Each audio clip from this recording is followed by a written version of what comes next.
పూలు తెస్తున్న సిద్ధయ్యకు మార్గమధ్యంలో వీరబ్రహ్మంగారు సమాధిగతులయ్యారన్న వార్త తెలిసింది. సిద్ధయ్య మనోవేగంతో బ్రహ్మంగారి సమాధి చేరాడు. సమాధిపై పూలు చల్లి పసిబాలుని వలె విలపించాడు.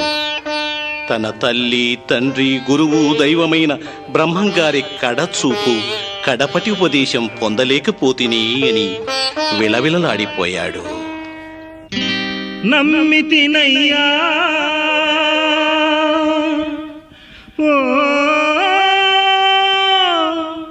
వీరయ్యా,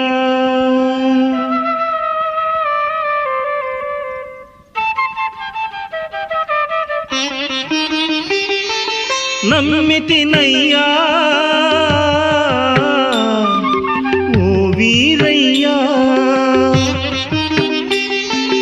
నమ్మితినయ్యా వీర బ్రహ్మం, నమ్మితినయ్యా, నమ్మితినయ్యా ఓ వీరయ్యా.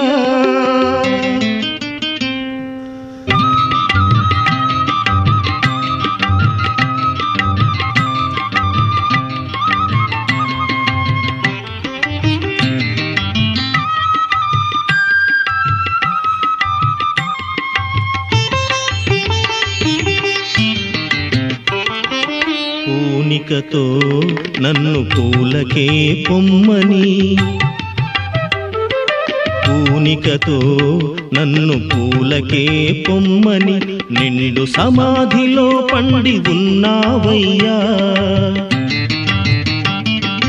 బయలుతో గురుధర్మం బయలు చూపేవానికి, బయలుతో గురుధర్మం బయలు చూపేవాని అంటని కులమాయని ఒంటరిగా చేసితివే. నమ్మితినయ్యా ఓ వీరయ్యా,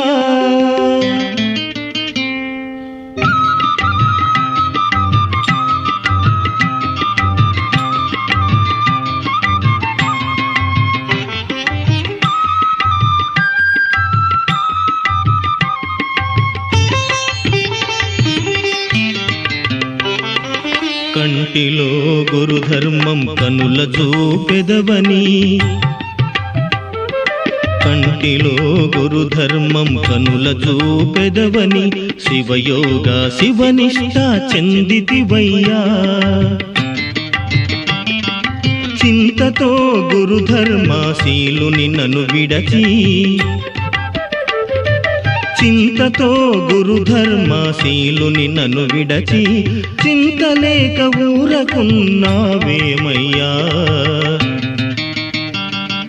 నమ్మితినయ్యా ఓ వీరయ్యా,